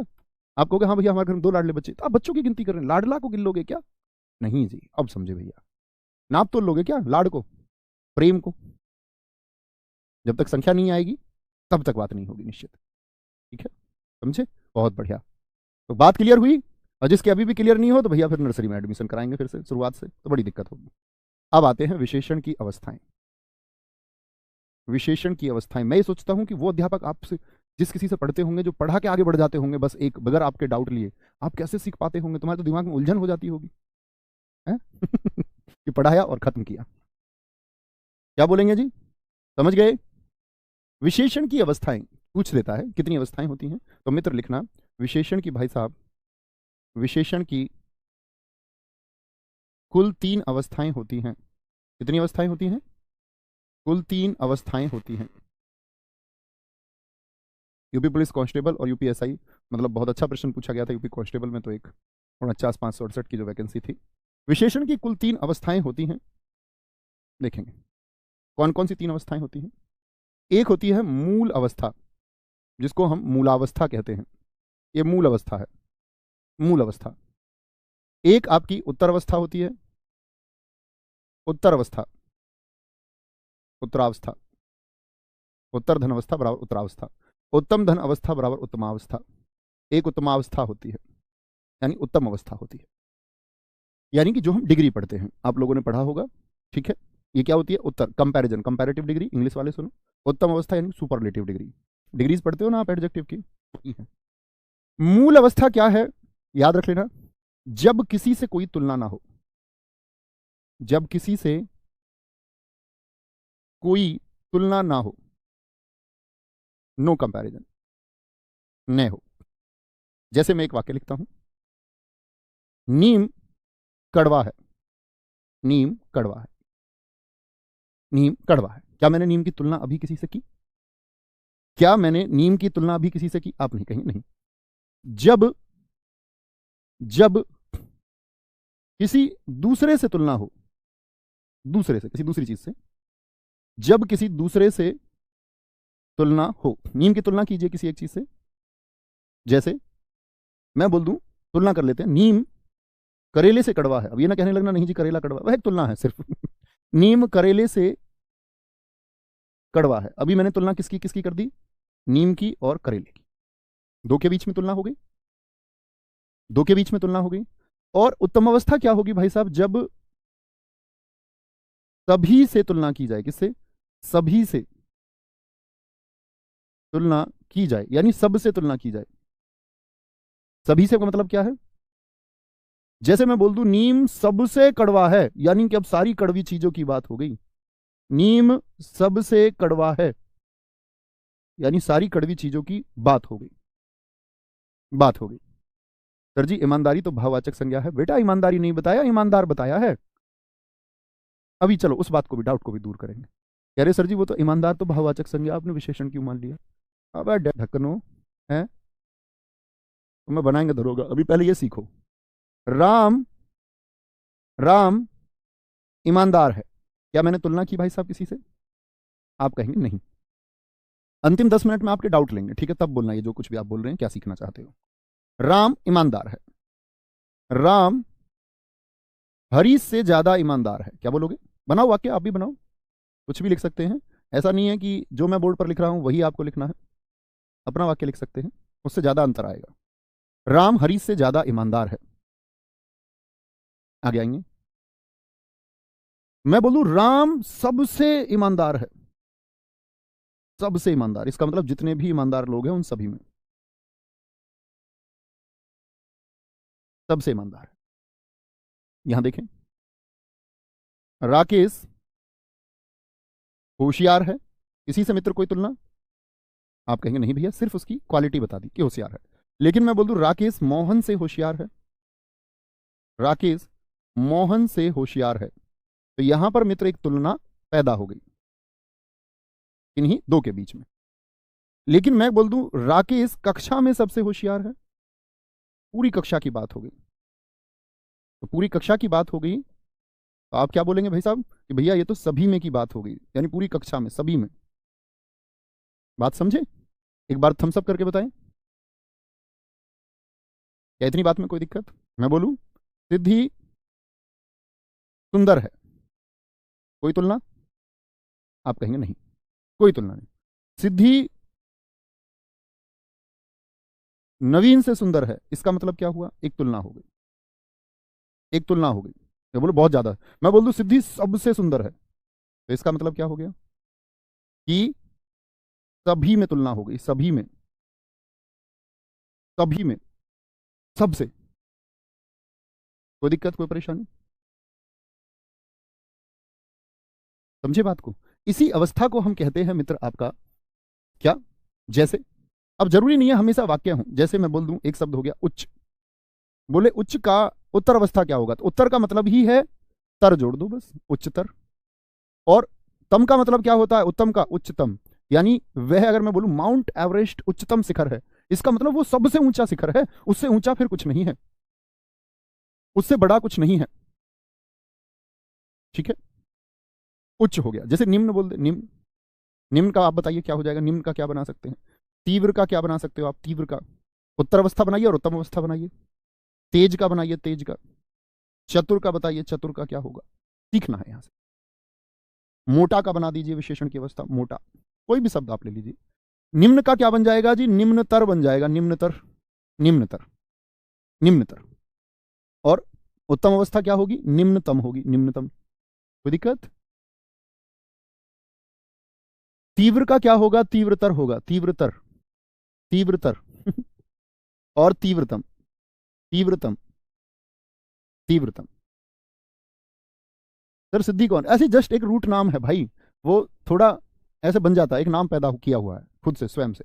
तुम कहो इसको नाम को बदल देंगे, कुछ और नाम रख देंगे ठीक है। तेज तो सिर्फ एक फन के लिए है। तो तेज को देखो, बहुत सारे गलती क्या करेंगे बच्चे, तेज तर, तेज तर नहीं, तेज तर कोई शब्द नहीं होता, और जब शब्द ना बने तो लिखना अधिक से, अधिक तेज, यानी अब किसी से तुलना हो गई, अधिक से तुलना हो गई। BMW ऑडी से तेज भागती है, जस्ट ऐसा मतलब है नहीं, वो इंजन के ऊपर डिपेंड होता है। क्या बोलोगे, सबसे तेज, सबसे तेज, तभी पता चले तेजतर और तेजतम बना दो। चतुर का चतुरतर कोई शब्द नहीं होता, अधिक तेज, सॉरी अधिक चतुर, चतुरता बना दो। क्या बोलोगे, अधिक चतुर, अधिक चतुर, तब निर्माण होगा किससे, अधिक से। और सबसे चतुर, सबसे चतुर, इसके लिए तो कई बार इस्तेमाल भी होता है, चतुरतम व्यक्ति। बीरबल मध्यकालीन में मध्यकालीन इतिहास में सबसे चतुरतम व्यक्ति था। मोटा, क्या बोलोगे, अधिक मोटा, अधिक मोटा, कभी मोटा तर लिख दो, सबसे मोटा, सबसे मोटा, कर पाएंगे ना, कभी पता चले मोटातम लिख दो, मोटातम, मोटातम, ऐसे नहीं। अब आते हैं हम अपने भाई के डाउट पर, जो उस बच्चे ने लिखा था। उसने कहा था जी ईमानदार तो संज्ञा है, बेटा ईमानदारी संज्ञा। देखो आज के बाद आप ऐसे इस्तेमाल करना, विशेषण की पहचान, एक नोट लिखो, विशेषण की पहचान कैसे करें, हो जाता है कई बार डाउट बच्चों को। विशेषण की पहचान, कोई भी जो शब्द लिखूं ना मैं, विशेषण की पहचान यही है कि विशेषण के बाद, विशेषण के बाद व्यक्ति या वस्तु आप लगा लोगे, व्यक्ति और वस्तु लगाकर देख लो, कोई भी व्यक्ति या वस्तु लगाकर देख लो, समझे। जबकि संज्ञा के साथ ऐसा नहीं हो सकता। जैसे ईमानदारी के बाद में कोई वस्तु लगा के बताओ जरा, कोई व्यक्ति लगा के बताओ, ईमानदारी के साथ क्या लगा सकते हो। लेकिन मैं क्या लगा सकता हूं, ईमानदार के साथ लगा सकता हूं कुछ या नहीं, बोलना भाई साहब। ईमानदार व्यक्ति ही लगा सकते हैं क्या, मुझे आप इतनी बात बताएं, इतनी बात बताएं, क्या ईमानदारी व्यक्ति हो सकता है, ईमानदारी व्यक्ति, क्या बेईमानी व्यक्ति हो सकता है, बेईमानी व्यक्ति, बेईमानी व्यक्ति हो सकता है, बताएं जरा, यस और no my dear viewers, please बताएं। क्या बोलोगे, क्या बेईमानी व्यक्ति हो सकता है, लेकिन मैं बोलूं बेईमान व्यक्ति हो सकता है ना। और भी आप सोच के देखो, बेईमान व्यक्ति हो जाएगा ना जी, हाँ जी हो जाएगा भैया। तो अगर किसी के साथ व्यक्ति का इस्तेमाल हो जाता है, किसी के साथ, तो वही विशेषण है, वही विशेषण की पहचान है। और अगर व्यक्ति का इस्तेमाल नहीं हो सकता तब वह संज्ञा है, तब वह संज्ञा है, तब वह संज्ञा है। जैसे विशेषण देखिए, मीठा रसगुल्ला, यहां देखिए मीठा रसगुल्ला, मैं बोल सकता हूं एक वस्तु है मीठा रसगुल्ला, रसगुल्ले की बात बता रहा है, रसगुल्ला कैसा है, मीठा है। लेकिन मैं बोल दूं मिठास, मिठास के साथ इस्तेमाल करके दिखाना कुछ, मित्र मिठास के साथ कुछ इस्तेमाल करके दिखाइए, क्या बोलोगे, मिठास के साथ में, मिठास के साथ में क्या निर्भर करेगा, बोलो। तो आप ये नहीं कह सकते मिठास मिठाई, मिठास रसगुल्ला, मिठाई गुलाब, मिठास गुलाब जामुन, नहीं, कुछ इस्तेमाल ही नहीं कर सकता। अब ये भाव हो गया, अब ये संज्ञा हो गया, समझ गए। कोई भी चीज विशेषण पहचानने के लिए क्या करेंगे, उसके साथ व्यक्ति लगा के देख लो। जैसे मैं बोल दूं आपसे, देखना अब, मैंने बोला मोटा, इसके साथ कुछ व्यक्ति लग जाएगा, नहीं लगेगा। खराब लग जाएगा, कुछ नहीं लगेगा इसके साथ। मोटा आदमी, खराब आदमी, पतला आदमी, लग जाएगा, नहीं लग जाएगा, बिल्कुल लग जाएगा। नटखट आदमी, लग जाएगा, नटखट नहीं लग जाएगा, वह बहुत नटखट व्यक्ति है, बहुत भोला इंसान है, भोला, भोला इंसान है। लेकिन मित्र मैं बोल दूं भोलापन, भोलापन के साथ कुछ लगा दोगे क्या, तो ये सब तो हो गए विशेषण, सब विशेषण हो गए। हजार शब्द आप सोच लो, लेकिन भोलापन के साथ नहीं लगा सकते। कुछ भी पूरी रात तक जाग के लगाने का प्रयास कीजिए, कुछ लगाएंगे तो गलत ही लगाएंगे। समझ गए? कभी कंफ्यूज नहीं होना है इसमें कि कौन विशेषण है और कौन संज्ञा है। आज के बाद तो नहीं होंगे, आज के बाद तो नहीं होंगे। बोलेंगे हिंदी की बुक आप ले सकते हैं। वैसे जो बच्चे बैच से पढ़ रहे हो मेरे भाई, आपको कोई किताब लेने की आवश्यकता नहीं है, प्लीज। तुम्हारे पास क्या ज्यादा पैसा है? नहीं अवनीश जी, तीव्रता होगा, ये कौन सी बात हुई? हम उत्तम और उत्तम अवस्था पढ़ रहे हैं, आप भाववाचक संज्ञा बना रहे हैं तीव्रता, तीव्र से। वो विशेषण से भाववाचक संज्ञा हो गई, तीव्र से तीव्रता क्या हो गई? तीव्र विशेषण है और तीव्रता भाववाचक संज्ञा है। इसका मतलब आपने भाववाचक को ध्यान से नहीं पढ़ा, ना विशेषण से भाववाचक के निर्माण को ध्यान से पढ़ा। रिवीजन जरूर करना है। क्या बोलेंगे जी, समझे मेरी बात को? और बड़ी तुलना के ऊपर बात हुई। दोस्त जीवन का एक सिद्धांत मैं आपको बताता हूं कि मैं हमेशा अपने छात्रों को ये बताता हूं कि आपको बेहतर जिंदगी जीनी हो ही होगी। बेहतर जिंदगी जीने के लिए आपको अपनी तुलना करनी बंद करनी होगी किसी से भी। आपका अधिक समय, मैं कल भी समझाया, कल भी वीडियो मैंने शेयर किया कि अधिक समय आपका तुलना करने में जाता है। आपको किसी की तुलना नहीं करनी, किसी की निंदा नहीं करनी, कोई क्रिटिसिज्म आपको नहीं करना है। किसी से कोई तुलना नहीं, किसी से कोई निंदा नहीं कि आप आलोचना कर रहे हैं किसी की बैठ के। कोई आलोचना या कोई निंदा आप किसी के बारे में ना करें। मतलब अपने दिमाग को ब्लैंक रखें। आप देखोगे आपका दिन अक्सर इसी चीज में चला जाता है, तुलना में, निंदा में और शिकायतों में। 3 चीज नोट कर लीजिए अपनी कॉपी पर। तुलना, शिकायत और तुलना कर रहे हैं हम किसी से, शिकायत कर रहे हैं, या किसी की हम आलोचना कर रहे हैं या तुलना कर रहे हैं किसी से। ये बात जान लीजिए, इन सब चीजों से मुक्त होइए, फ्री होकर पढ़िए, सब कुछ बेहतरीन होगा। ये नहीं देखना है कि कोई और बच्चा इतना शानदार स्कोर कर रहा है। मॉक टेस्ट के बारे में मैं आपको बता दूं, पिछले यूपीएसआई में से बहुत सारे स्टूडेंट हैं जो कभी मॉक टेस्ट की एक सीमा को पार नहीं कर पाए, लेकिन फाइनल सिलेक्शन हुआ। ऐसे बहुत सारे लोग हैं जो हमेशा मॉक टेस्ट की सीमा को पार करते रहे और फाइनल सिलेक्शन नहीं हुआ। ये हकीकत है। क्योंकि मॉक टेस्ट मुख्य परीक्षा नहीं है, वह मुख्य परीक्षा के लिए तैयार करने वाला एक रास्ता है जो आपकी कमियों को दिखाता है। ठीक है, ये क्लास करते रहिए, चैप्टर वाइज प्रैक्टिस, आपको सारी सब कुछ। मैंने कहा कि आप सैटरडे स्पेशल मेरा पड़ा हुआ है यूट्यूब पे। आपको पैसे खर्च करने ज्यादा अच्छे लगते हैं तो कोई बात नहीं, आप करिए। जब मैंने आपको बता दिया सैटरडे स्पेशल, आप विशेषण पढ़ा तो आप लिखिए सैटरडे स्पेशल विशेषण नवीन सर, वो फ्री ऑफ कॉस्ट है, क्यों उसका फायदा नहीं उठाते? कर लीजिए उसको। ठीक है, तो मित्र अगले अध्याय की तरफ बढ़ेंगे आपका। और अब तक हम लगभग आपका 5 चैप्टर पढ़ चुके हैं। एक बार रिवीजन करते रहिए, ठीक है, मेहनत करते रहिए। आप औसत भी होंगे और दम लगाएंगे, प्रयास करेंगे। मैंने मान लिया आप एवरेज छात्र हो सकते हैं, बहुत सारों ने तैयारी छोड़ने के बाद में शुरू की हो। ऐसे सैकड़ों उदाहरण है कि जिन लोगों का जेल वार्डर तक में नहीं हुआ, यूपी पुलिस तक में नहीं हुआ, दिल्ली पुलिस कांस्टेबल उस टाइम के में नहीं हुआ, लेकिन यूपीएसआई हुआ। तो वो आपके डेडिकेशन पर डिपेंड करेगा, आपका डेडिकेशन कितना है। आप अपने दिन का कितना प्रतिशत इसे देने को तैयार हैं, उतने ही प्रतिशत सफलता के आपके चांसेस होंगे। कि आपके पास पढ़ने लायक 8 घंटे थे, आपने 100% दे दिया अपना पढ़ाई को 8 घंटे, तो आपका ईमानदारी से जो 100% आपने दिया है वो आपको सिलेक्शन में 100% कन्वर्ट करेगा मित्र। कई बार सिलेक्शन रह भी जाते हैं तो वो भी एक्सेप्ट होना चाहिए कि हाँ रह गया, सिस्टमैटिक तरीके से। कई बार भ्रष्टाचार के चलते किसी ईमानदार बच्चे की नौकरी छूट जाती है। कई बार ऐसा होता है कि डीनॉर्मलाइज, यानी कि जो एक अच्छा पैटर्न नहीं है, बच्चों का स्कोर तक कम कर दिया जाता है। कई बार हमसे चूक हो जाती है कुछ प्रश्न कि 2, 4, 5 प्रश्न और हो जाते तो सिलेक्शन हो जाता। कई बार हम लोग अपनी तैयारी से बेईमानी करते हैं, लेकिन फिर भी मित्र सबसे ज्यादा अनुपात तो उन लोगों का होगा ना जो ज्यादा मेहनत करते होंगे, जो शिकायतें ना करते होंगे, जो तुलना नहीं, बस खुद में विश्वास रखते कि हाँ मैं करके जाऊंगा और मैं करके दिखाऊंगा। तो उसी एक विचारधारा के साथ आप बढ़ते रहिए, खुद पर आपको विश्वास करना होगा। और मित्र आप एक दिन मिलेंगे और आप एक दिन आओगे, उसी एक उम्मीद में मैं हूं कि आप लोग ये करके दिखाएंगे और कहेंगे भैया मैंने करके दिखाया है। उस एक दिन की बात है, लेकिन उसके लिए बहुत मेहनत करनी होगी और वो करते रहिए और आप करेंगे जरूर। Thank you. जय हिंद, जय भारत, जय मां सरस्वती। मिलते हैं कल।